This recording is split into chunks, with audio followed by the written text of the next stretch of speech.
Boa noite, pessoal. Então, vamos dar início ao método de estudo para anatomia. Lembrando que essas aulas estão passando online, mas depois a gente vai estar debatendo também em sala de aula. Então, vocês não sairão em prejuízo quanto a isso, só para dar um subsídio para vocês realizar as atividades. Bom, a anatomia ela tem vários métodos de estudo. A gente tem inspeção, palpação, percussão, ausculta, mensuração, dissecção e também métodos de estudo por imagem, que inclui aí o raio-x. A inspeção nada mais é do que você simplesmente analisar por meio da visão. Tá? Então, por meio da visão, dá para você analisar tanto órgãos externos, né, como órgãos internos. De que forma? Os órgãos externos por meio da ectoscopia e os órgãos internos por meio de endoscopia. Por exemplo, endoscopia gástrica, endoscopia do estômago, por exemplo. Você vai estar vendo, né, internamente o estômago. O segundo método é a palpação. A palpação, tem até uma imagem aqui, palpar mesmo a estrutura ou órgão anatômico, né, para estar vendo se tem alguma alteração ou alguma possível saliência óssea. A percussão é por meio de batimentos digitais em superfícies corporais, né, e pode produzir sons audíveis. Por meio desses batimentos, a gente consegue identificar se a estrutura ela tem gases, líquidos ou se está maciça, né, sólida.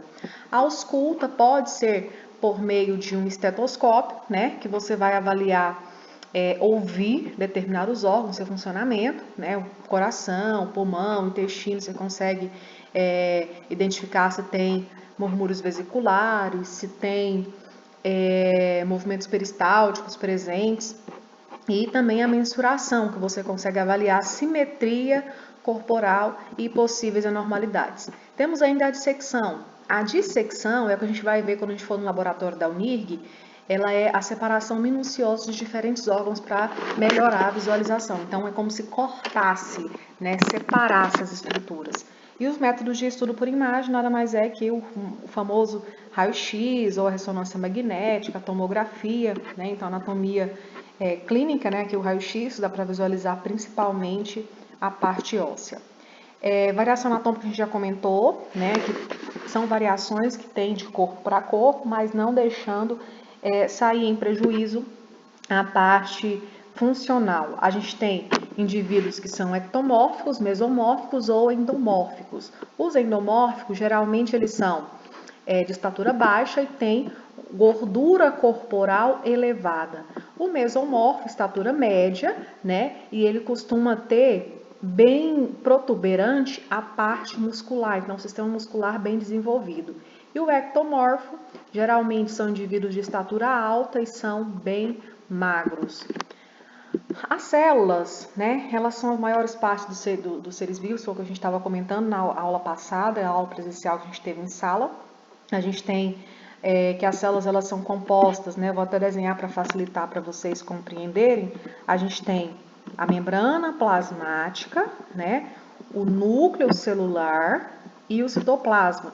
Aí dá para a gente lembrar lá do ovo, né, do exemplo que eu dei do ovo, né? A membrana plasmática fica como sendo a casca do ovo, o citoplasma fica sendo a clara do ovo, né?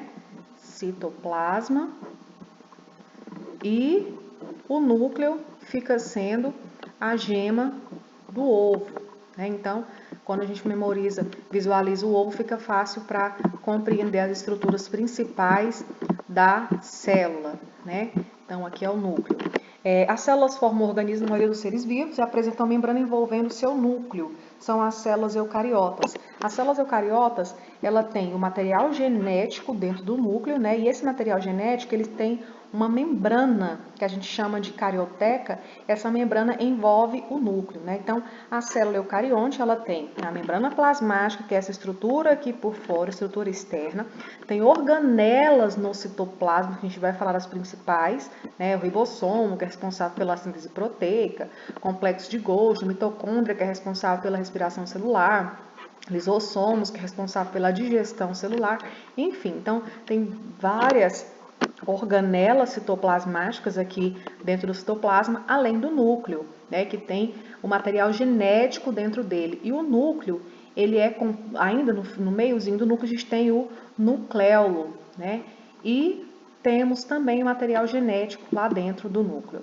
A membrana plasmática, a responsabilidade dela, a função dela é a permeabilidade seletiva, né? Então, a membrana plasmática é a camada que vai controlar o que entra, o que pode entrar e o que sai da célula. Então, a principal função da membrana plasmática é a permeabilidade seletiva.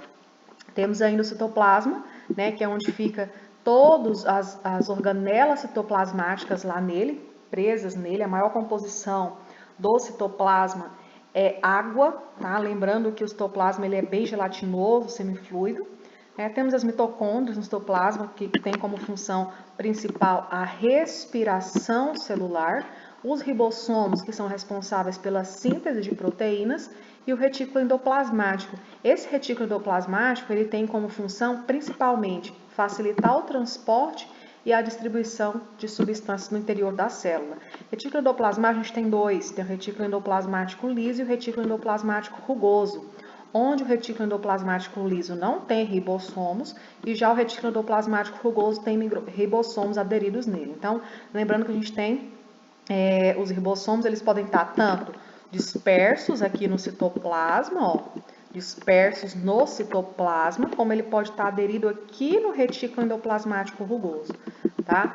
Então, ainda a gente tem um complexo de Golgi, né? O complexo de Golgi, ele vai armazenar proteínas produzidas na célula e os lisossomos, que são responsáveis pela digestão celular. E tem ainda os centríolos eles vão participar da divisão celular, sendo mitose e meiose, é ele que vai organizar essa parte da divisão celular.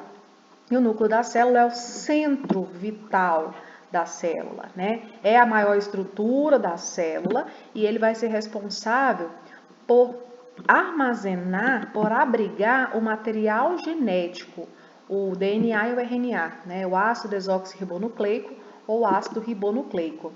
E o núcleo, né, ele tem uma membrana, o núcleo das células eucariontes tem uma membrana dividindo ele, separando ele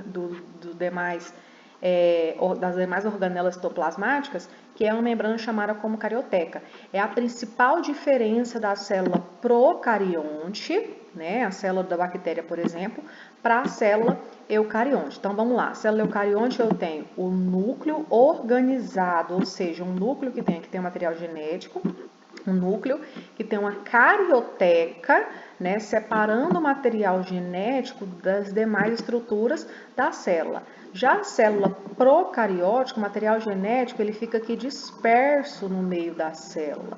Ele não tem essa membrana separando, né? Então, a gente tem ainda o nucleoplasma, que é o que preenche a parte interna do núcleo, né? Assim como a gente tem o hialoplasma no citoplasma, a gente tem o nucleoplasma, né, no núcleo.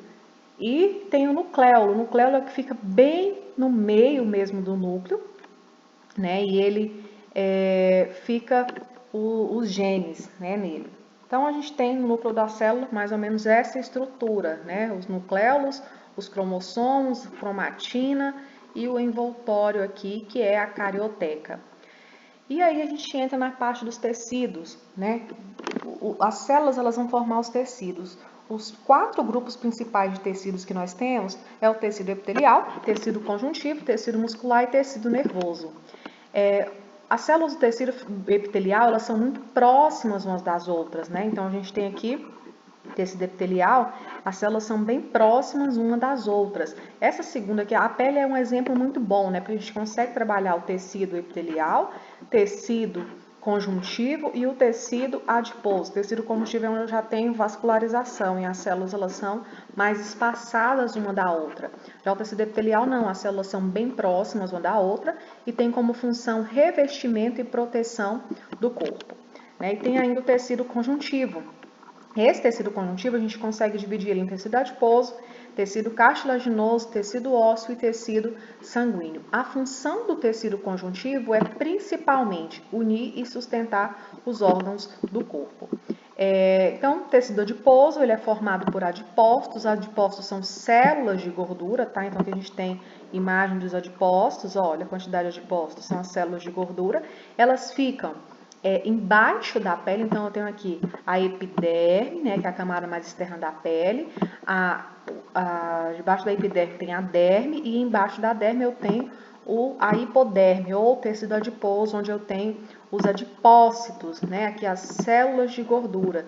Sendo que esses adipócitos, eles podem estar armazenados apenas ali por baixo da pele, como também ele pode estar armazenado, né, vamos desenhar aqui um fígado, por exemplo, ele pode estar armazenado aqui, aderido nesses órgãos, né, em vários órgãos. As funções do tecido adiposo é fornecer energia para o corpo, ele atua também como isolante térmico, é por isso que o gordinho muitas vezes ele não sente tanto frio como o magrinho.